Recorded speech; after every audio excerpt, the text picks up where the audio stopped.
أعوذ بالله من الشيطان الرجيم بسم الله الرحمن الرحيم اللهم صل وسلم على وبارك على سيدنا ومولانا محمد وعلى آله وصحبه وسلم. So inshallah, today I want to talk about one of the themes that underlies some of the thinking of extremist ideology. And today's theme is the concept of jahiliyyah. And jahiliyyah is an Arabic term that means ignorance. And I want to talk about it in the context of how this term has evolved in the last 100 or so years and how it has been misused by certain groups and certain ideologies to justify violence and even killing against Muslims themselves. Now, of course, the word jahiliyyah and all of the, one of the constant themes in the whole discussion on extremism is that all of these things, all of these concepts have a root in Islam. They have a root somewhere. There is some concept called jahiliyyah, there is some concept called kufr or takfir or shirk. These things exist.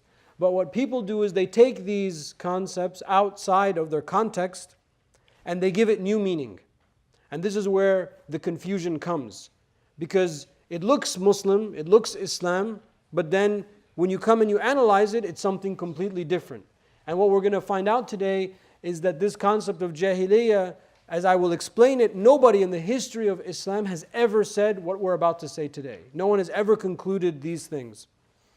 So jahiliyyah is a term that historians and Muslim scholars use to discuss the time before the Prophet ﷺ was born and before he was commissioned as a prophet.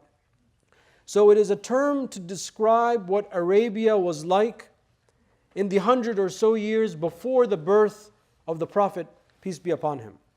And the reason we call this the age of ignorance, Asrul Jahiliyyah, Jahiliyyah is ignorance. The reason we call that is out of our love for Sayyidina Muhammad sallallahu alaihi wasallam. Because whenever he enters into the equation, things become blessed and things become enlightened and things become peaceful, so on and so forth. So what was the age of ignorance before we understand how it's been misconstrued? The age of ignorance was defined by a few things that are important. One is that there was great economic disadvantage. There were economic structures in Arabia that were based on a type of usury that cracked and destroyed the lives of poorer people, because they would get into debt very quickly, and they would get into debt that was so large they couldn't pay it back. They would almost end up becoming almost slaves to the people that they are indebted to. And the rich became richer and the poor became poorer in a way that was very, very difficult. Because in Middle Arabia, in Mecca and Medina or Yathrib at Jeddah, these places, they were cities of trade. So there was a lot of caravans going in and out. So trade and business and transactions were very important. So there was this type of economic system that did not favor the poor and the disenfranchised. There was also a lot of political instability. In the north of Arabia, you had the Levant was controlled by the Byzantines. The eastern part of Arabia was controlled by proxy by the Persians. And the south of Arabia, Yemen and whatnot, was controlled by proxy by the Ethiopians. So you have all of these superpowers from the north, the east, and the south as a pressure on the central part of Arabia. And Arabia was known by the pre-modern historians, by the Romans, as Felix Arabia, radiant Arabia, because of the frankincense that was being sold out of Yemen and Oman. But the middle part of Arabia, people really didn't care too much about it. It was too far away, it was too desolate, so they kind of let it be. But the political instability also existed in the middle part of Arabia because everything was tribal. So Mecca was controlled by certain tribes. Yathrib was, or what became the city of Medina, was controlled by certain tribes. Different regions were controlled by different tribes. And these tribes, as one would imagine, would oftentimes fight with one another over the most mundane things, decades and decades and decades of conflict against one another. So you have political instability on a global level on the outskirts of Arabia, and you have some political instability in the middle of Arabia. From a belief point of view, most of the people in this area were polytheists. They had inherited some sort of notion of monotheism as defined by Ismail alayhi salam and Ibrahim alayhi salam, who introduced monotheism into Arabia. But then this was lost over the generations, or added onto this was this concept of polytheism. And this is the main reason why we refer to this age as the age of ignorance, because people pushed God away, and because God became so far away, they needed to put something in between them and God to worship. And that's exactly how Allah subhanahu wa ta'ala defines polytheism in the Quran, is He says that the polytheists say, well, we're just going to put these things to draw God closer to us. But our faith teaches us, وَإِذَا سَأَلَكَ عِبَادِي عَنِّي فَإِنِّي قَرِيبٌ. If my servant asks you of me, indeed I am near. So when you push God away, you end up having this sort of, you need these mediators. Anyway, we don't dig too much into that. But because of these reasons, we refer to that age as the age of ignorance. And the Prophet Muhammad ﷺ comes and he upsets that status quo, and he brings a sense of justice, a sense of equality and fairness between the genders. People were burying their daughters alive out of shame because they had a daughter and things like that. This is what it means in an Islamic concept. We use it to define a period of time before the advent of the Prophet ﷺ. Now obviously, as we will, inshallah, as I will try to make clear, this concept changes when extremists come to redefine the term. And the person who is really responsible for this, unfortunately, who gets really much of this blame, is this Egyptian literary figure, an Islamist whose name was Sayyid Qutb. And Sayyid Qutb was born in 1906 and he was executed in 1966. And Sayyid Qutb was a peculiar figure because he was not a trained alim. He didn't go to a seminary or didn't go to the Azhar. He didn't go to these schools. He didn't have that kind of upbringing. He was from a village and he wanted to be a literary figure. He wanted to be a novelist and a poet and things like that. But he went through many stages in his life. At that time in places like Egypt and elsewhere in the Muslim world, most young people started off by memorizing the Quran at the local madrasa or masjid. So he had that kind of early upbringing. But then very quickly he became disillusioned with religion altogether, and he became an atheist for almost 10, 11 years. And then he migrated away from atheism and he became a Freemason for a little bit. He kind of migrated away from that and he was interested in the Eastern religions, Hinduism, Buddhism, and he writes in the introduction of his collection of poetry, which is conveniently redacted in the edition that I tried to access, but in the original publication, 1935, he talks about his attraction to the Dharmic faiths. And then he ends up coming here to the United States in the mid-40s. And it was here in the United States in 1945 that Hassan al-Banna was assassinated. And Hassan al-Banna was the founder of the Muslim Brotherhood, this Islamist, sort of political Islamist movement that started in Egypt in 1928, 1929.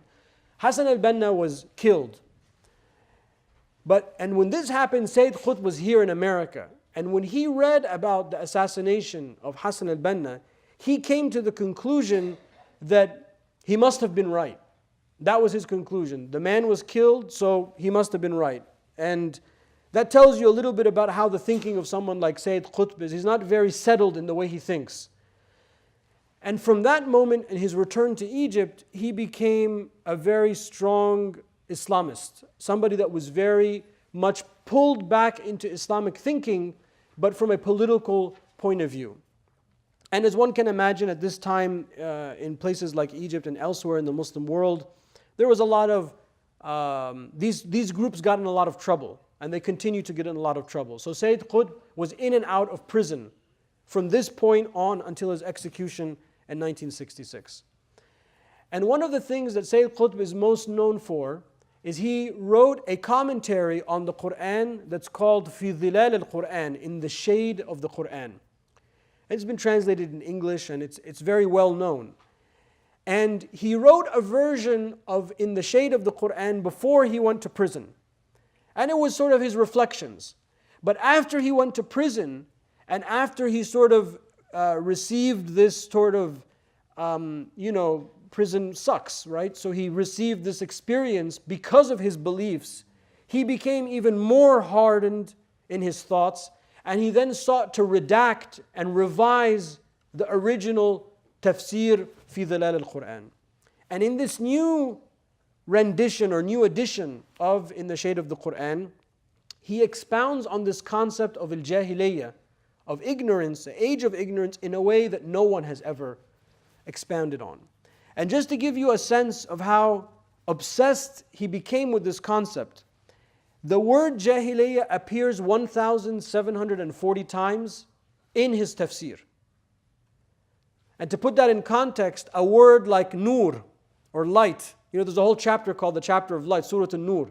A word like nur is mentioned about 430 times in his whole tafsir. But the word or the concept of jahiliyyah, 1,740 times.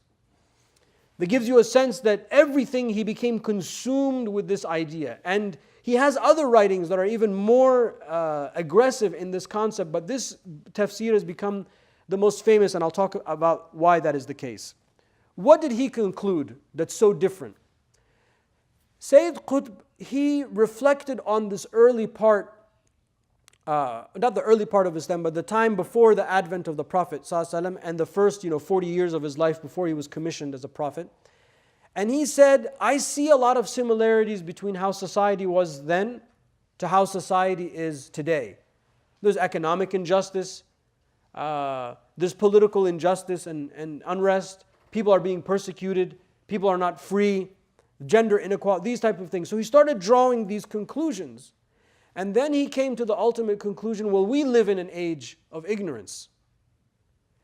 And not only do we live in an age of ignorance, but this concept of jahiliyyah is not a time period, but it's a state of being. And this state of being can exist at any time. And it exists today the way it existed in the past. And because of that, Islam no longer exists. These are his words verbatim. He says that today, writing in the 40s and the 50s, today Islam no longer exists. Now that's very wow. That's a wow statement. Islam no longer exists. Cairo in the medieval times used to be called the city of 1,000 minarets. Now it's the city of maybe 10 million minarets because every building has a mosque.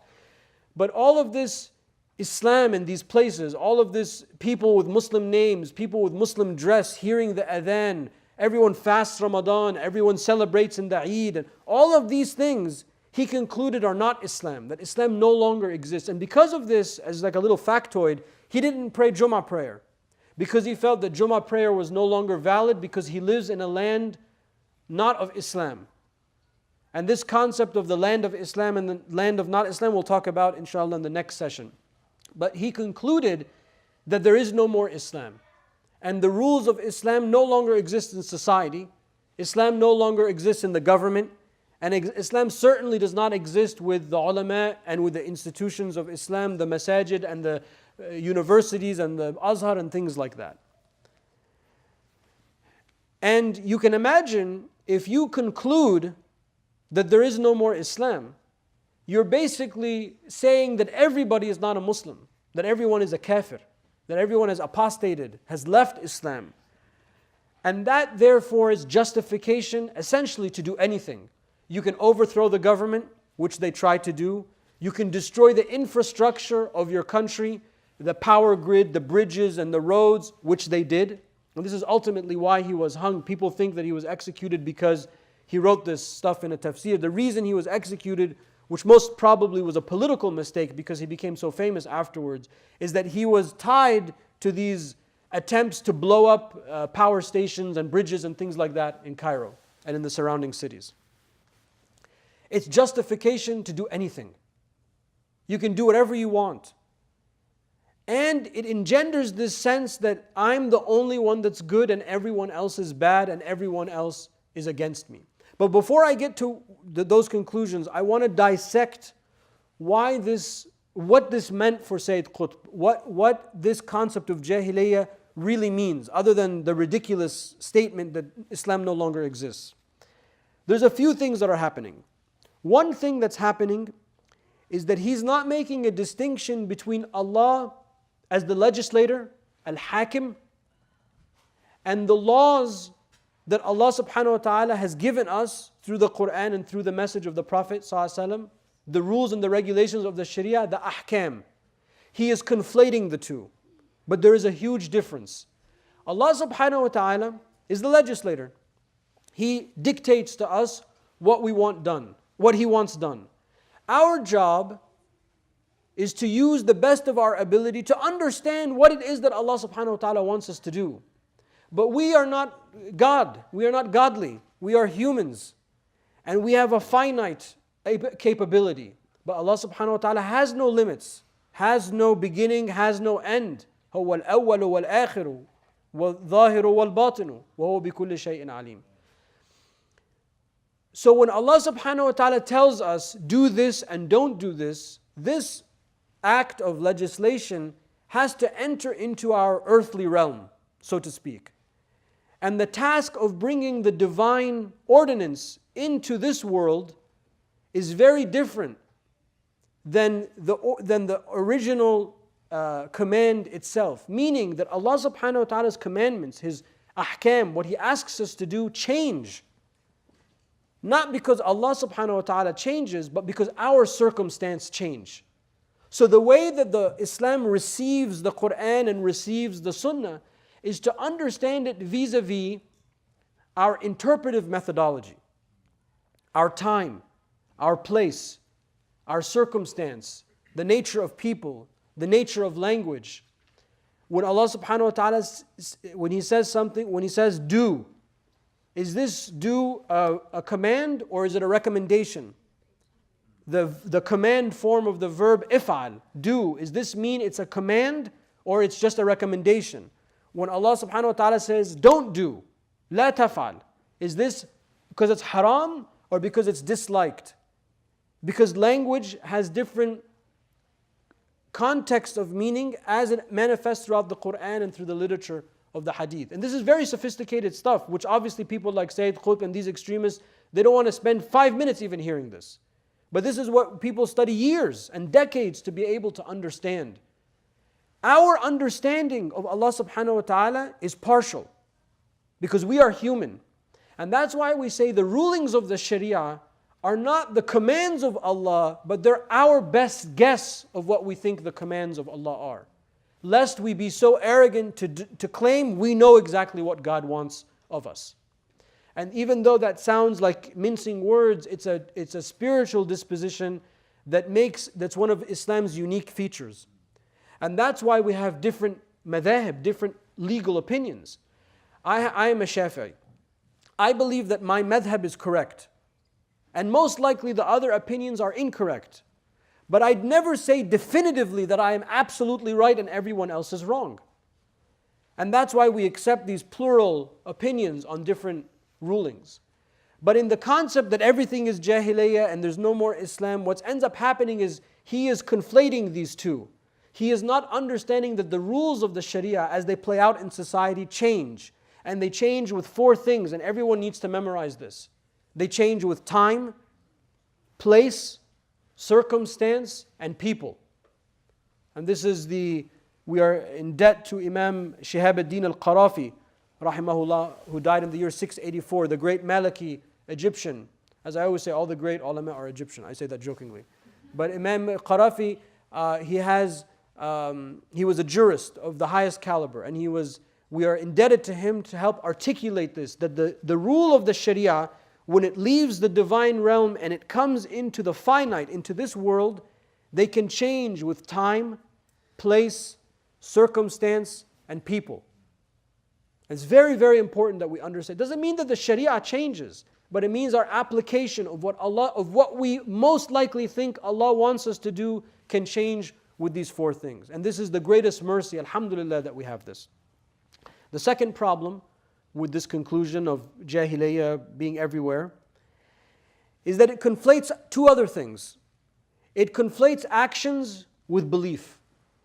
So what Sayyid Qutb is saying is, I'm not seeing according to my nafs. I am not seeing the Islam that I want to see. Meaning people are not quote unquote practicing Islam. Therefore, they're not Muslims. That line of thinking, that deductive reasoning assumes that actions and faith are the same thing. But they're not. Actions and faith are two different things. Faith is a matter of the heart.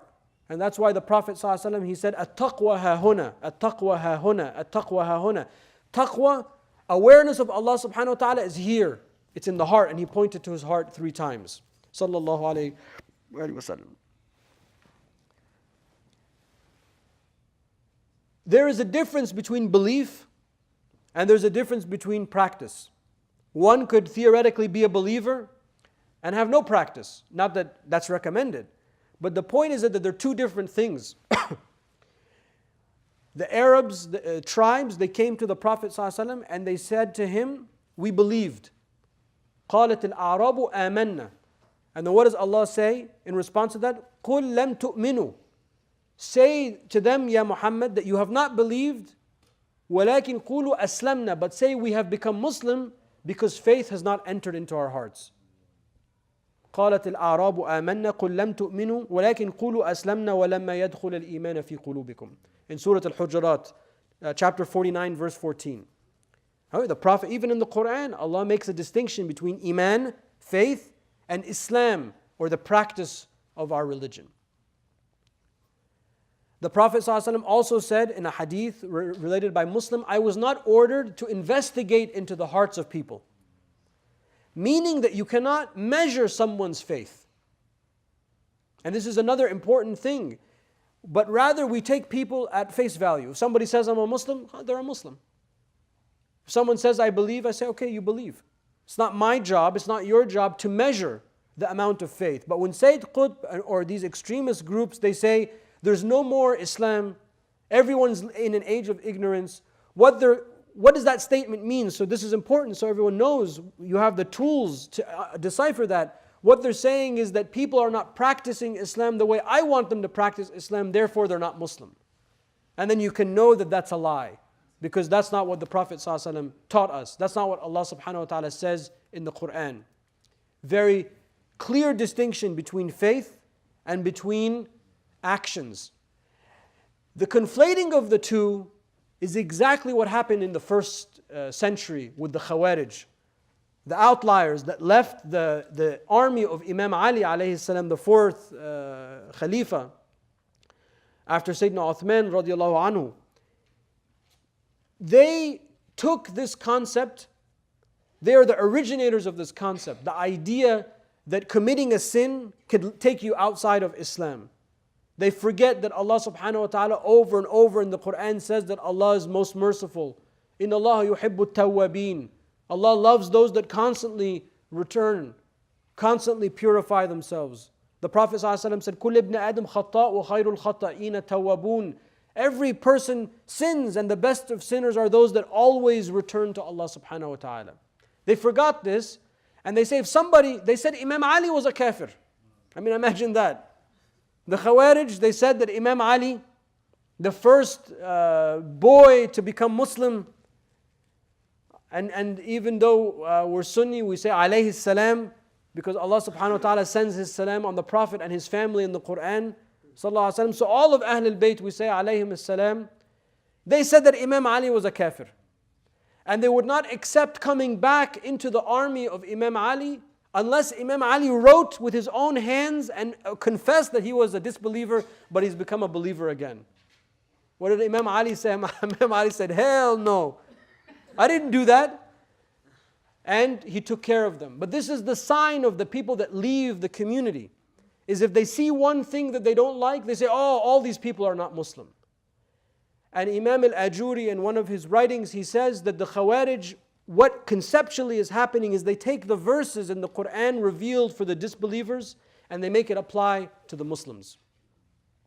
So conflating action and faith is one of the problems with this conclusion. And then I also mentioned that you can't measure faith. So that's the third thing. And then the fourth aspect of this is that Sayyid Qutb innovated a category of belief that never existed before, called Tawheed al-Hakimiyyah. The Tawheed of Allah subhanahu wa ta'ala ruling. So not only did he conflate faith and action, and not only did he conflate Allah subhanahu wa ta'ala being the legislator with Muslims following legislation, he combined all of these, he made an article of faith, which nobody in the history of Islam has ever done before. What does that mean? He made this an article of faith. If you don't believe in the oneness of Allah subhanahu wa ta'ala, then you're not a Muslim. You don't believe that's Islam 101. If you don't believe that Muhammad Rasulullah, if you don't believe that the Quran is the eternal uncreated word of Allah subhanahu wa ta'ala, this is our creed, this is what we believe in. If you don't believe in one of these things or more of these things, you're not in the creed. It's just you're not in the team yet. So by him making this an article of faith, he's basically saying, if you don't do this, what is this will come to it. But if you don't do this, then you're not a Muslim. And this is why he concluded that all of society is not Muslim and Islam no longer exists. And he and like the 2-3 people that were around him, they were the only Muslims that were left. I mean, as comical as it sounds, people smile and they smirk. This is exactly his conclusion, verbatim. I didn't even have to, it's citation after citation after citation. In all of his writings, he said Islam no longer exists on the face of this earth. And if Islam no longer exists, and if all these people are posing as if they're Muslims and they're not following the legislation, then therefore nothing is stopping me from taking actions into my own hand.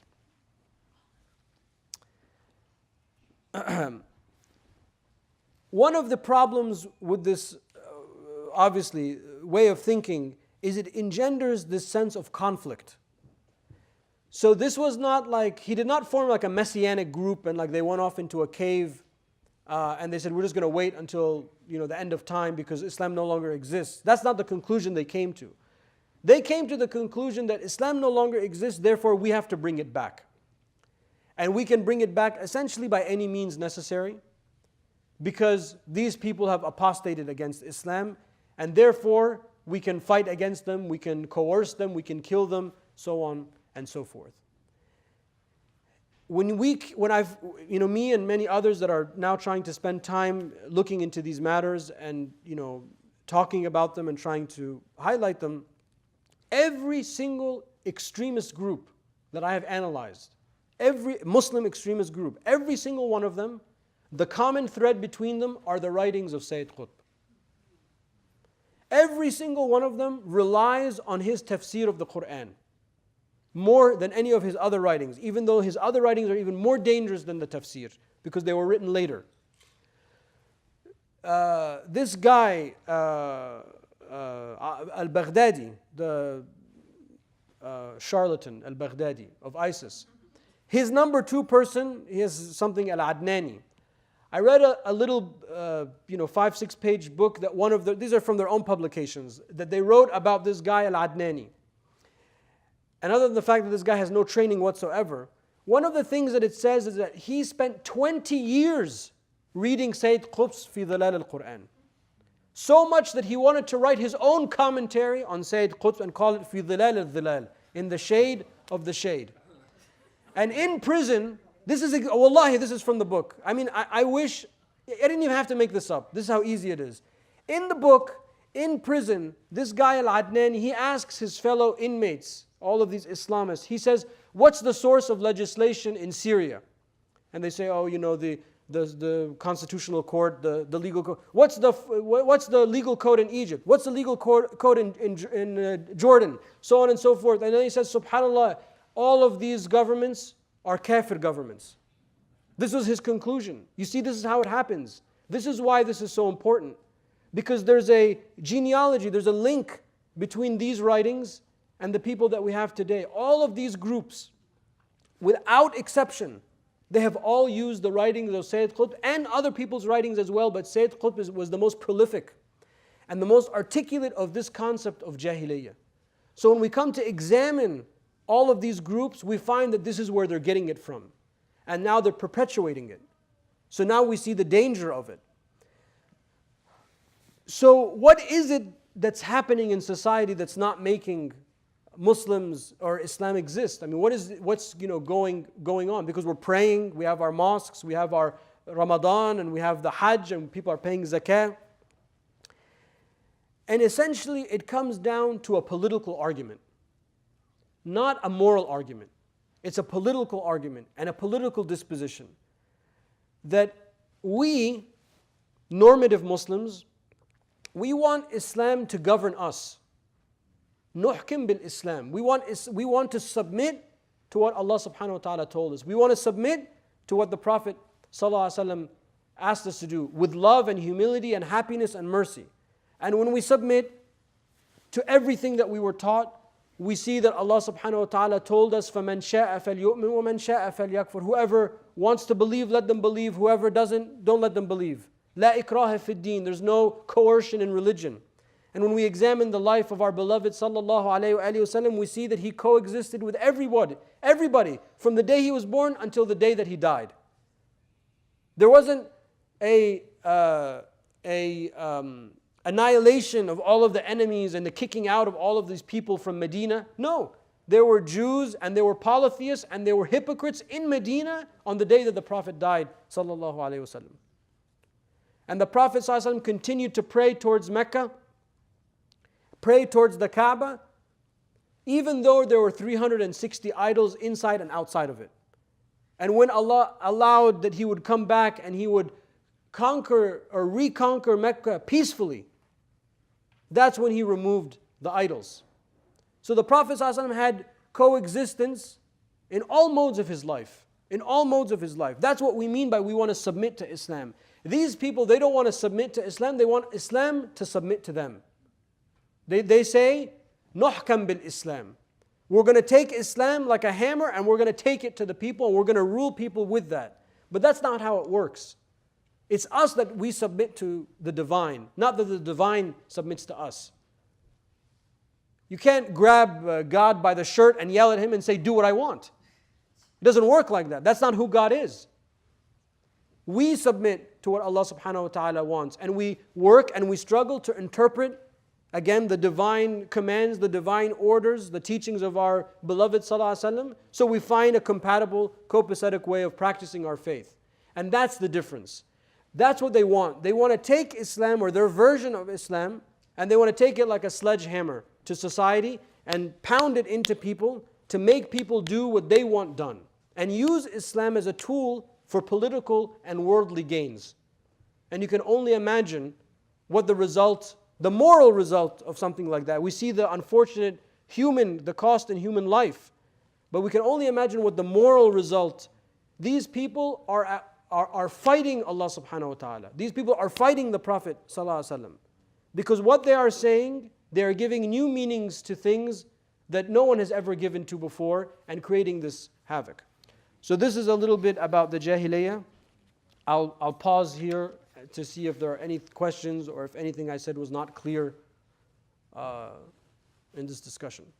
Not only did not only did people follow him, but you find this way of thinking maybe not as aggressively manifested, sometimes in just modern Muslims' parlance. And it's too simplistic. It just dumbs things down and makes things too simplistic.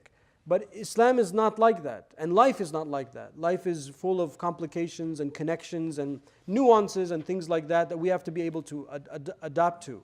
But there are people that follow him, unfortunately, because it's just simple and they run with it. No, that's a good point. So the collapse of the Ottoman Caliphate in the 20s was a very traumatic experience for the Muslim world, without a doubt. And really, ever since then, Muslims have been struggling to find their identity in the modern world. And there were many attempts to revive the Khilafah. And we can't even agree when Ramadan starts. So there was no hope of them agreeing on who would be the new Khalifa. So that those attempts in Cairo and in India, those attempts didn't last past into the 30s, and into the 1930s. And all of these political Islamist groups emerge after the fall of the Khilafah. And that's true. It was very easy for it to catch on because there was a very clear quote-unquote enemy. There were colonial forces, there were literally foreign forces in Muslim countries. And it was very easy to, we have to push this out and things like that. But it's unfortunate that its rallying cry is based on a false understanding of Islam, which is why after the colonial thing subsided, they have to keep going. They have to do something, right? They got to find something to do. So then they turn against their own governments. They turn against their own rulers. And I'm not saying that the Muslim world is perfect. I mean, God knows that many of these countries, could use a lot of help in a lot of things. But there is still some semblance of the rule of law. And we have to follow the rule of law wherever we live, whether we live as minorities or whether we live as majorities. But we have to follow the rule of law. We have to respect the system that's above us. Because without these systems, without law and governance and law enforcement, there would be just chaos. And Islam is very much against the chaos. Allah subhanahu wa ta'ala says in the Quran over, وَالْفِتْنَةُ أَشَدُّ مِنَ الْقَتْلِ وَالْفِتْنَةُ أَكْبَرُ مِنَ الْقَتْلِ. That civil strife is worse, is more severe than death. So they're subversive. And that's the problem. So, but yeah, the colonial thing and the Khilafah is absolutely part of it.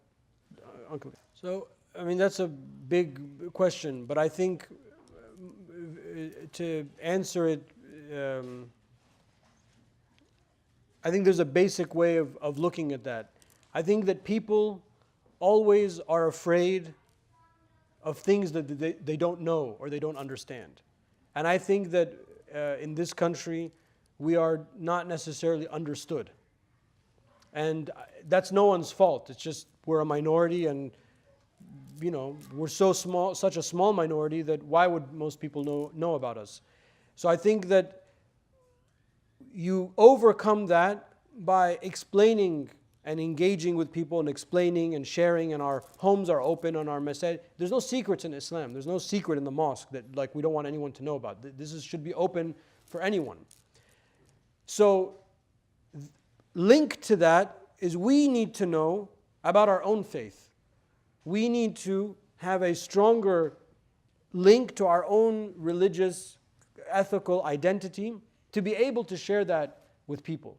And that's why I think education in our own community, Islamic education, literacy, Islamic literacy is paramount. Because we'll only be able to share with people who we are, what we are, if we ourselves know who we are and what we are. Now that doesn't mean that it's going to work with everybody and everyone's going to love us. But at least people can't say that we're subversive, that we're trying to destroy the world, that we're terrorists and things like that. So when I'm speaking to my mom and I'm boarding the plane, and I said, okay, Mama, inshallah, I'm not going to get kicked off the plane. Because all I'm saying is, Mom, I'll call you, inshallah. Even the non-Muslims I work with say inshallah, because you can't help but say inshallah. So how do you get to that when people understand what that is? And that takes time and that takes effort, and we have to not give up, because there were better people before us that suffered worse than we suffered. Because the Prophet ﷺ, they threw trash on him, and they tried to kill him, and they kicked him out of his hometown. And no one's kicking us out of our hometown. Well, not yet. And no one's throwing trash on us. Not yet. So we really shouldn't, we don't have it as bad as other people have had it. And other minority groups, there have been no internment camps for Muslims in this country. There have been no, massive pogroms or things like that the way it happened to the Jews in the Soviet areas and things like that, and in Poland, and unfortunately things as dramatic as the Holocaust. Those things have happened to Muslims, but in the older history, in the 15th century and whatnot. But in the last 100, 200 years, on the whole, we haven't had it as bad. But we have to persevere. And we persevere by explaining who we are, and we can only do that if we ourselves are education. And I think education is the most important thing. personally. I think it's more complicated. I think every country has its own issues, but there is definitely a huge destabilization in the many heartland parts of the Muslim world, and I think that like any global issue, I think it's multifaceted. I think a lot of it has to do with economic reasons and poverty and things like that, and explosion of youth versus jobs and these type of things. I don't deny any of these causes, but I'm not an expert in those causes. I know this stuff a little bit. So I'm trying to focus on explaining why I think these groups or where they're getting their ideas so we can stand against them. But there are other problems. I mean, I think that lack of jobs and economic improvement and economic mobility for upward mobility is a major problem in the Muslim world. So they're multifaceted.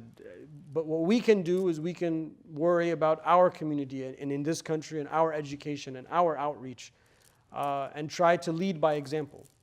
But the whole Muslim world as one total, that's too much for me to handle. Sure, and that's what I was trying to say in the beginning, is that all of these concepts have some truth to them and some origin in the faith, but they give them a new meaning. You dress it in new clothes and present it for these worldly goals, not for a real sort of reform or real sort of empowerment goals. And that's the danger in them, is that they're using concepts like jahiliyyah or jihad or takfir or even Islam in ways that have never been used before.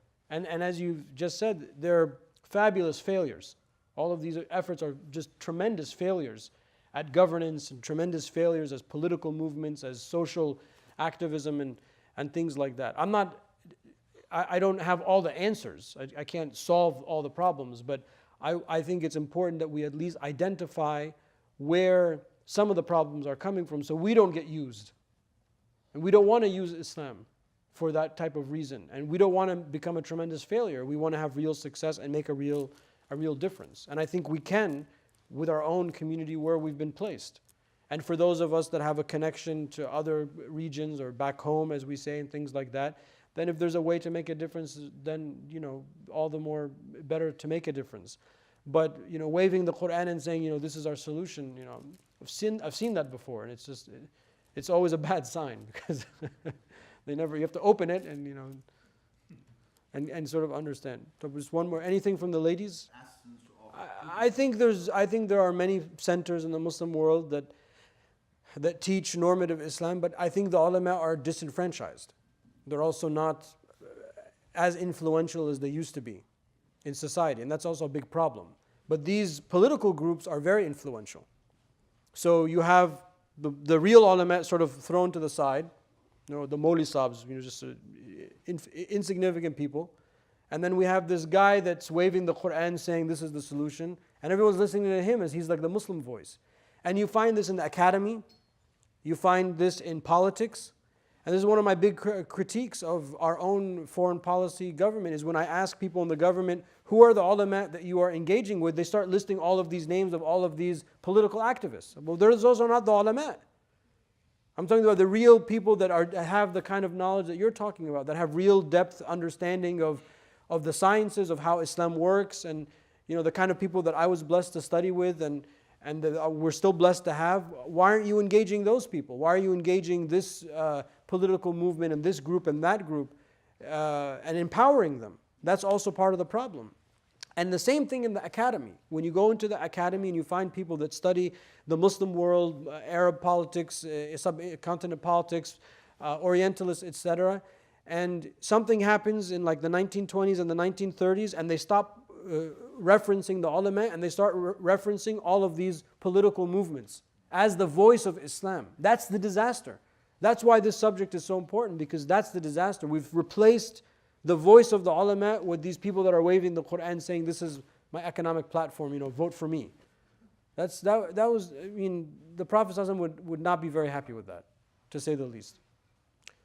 Well, basic literacy needs to be sort of taught So one way of looking at it is the ABCs of the major components of our faith. So the ABCs of the Quran, the ABCs of faith, the ABCs of the Sharia, the ABCs of the Hadith, that kind of thing. And that can be acquired quite easily, does not require so much time, but it requires somebody that can teach those things, because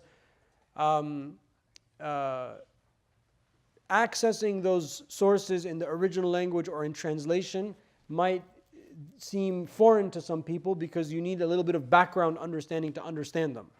But in light of that, I think that one of the best, the best writing, I think, to solve this is probably the writings of Imam al-Ghazali, Abu Hamid al-Ghazali, who died in the year 1111. Imam al-Ghazali's Ahya al-Ulum, the revival of the Islamic sciences. I mean, if there were no books left in the world except, of course, the Quran, that would be the one book that I would hope we had left. Because what he tried to do is he tried to breathe spirit into the law. And he explained the whole paradigm of Islam, but from the spiritual perspective. Because the point of Islam is to be practiced and then to do it. It's like a verb, and it's not just rules of do's and don'ts. And there are many parts of Imam al-Ghazali's Ahya al-Ulum that are translated into English. But Imam al-Ghazali's writings, I think, would be, a good source in lieu of not having a teacher. But if I could have it my way, I would hope that we could have a mandatory type of education for our youth, our younger kids, that's like, maybe takes a year or two to go through, like on the weekends or on the evenings, a couple days on the evenings, in which they go through the basics of what the Quran means. What is our basic creed? What does the Hadith mean? How do you do tafsir? These type of things. Our ethical, tasawwuf, our ethical and dimension. That's how we can gain literacy. And literacy means just that. Literacy doesn't mean you have to be a scholar and you have to memorize everything, but you sort of know what the working parts are. And I think that's what's really important. Yeah. Wallahu ta'ala a'la wa a'lam.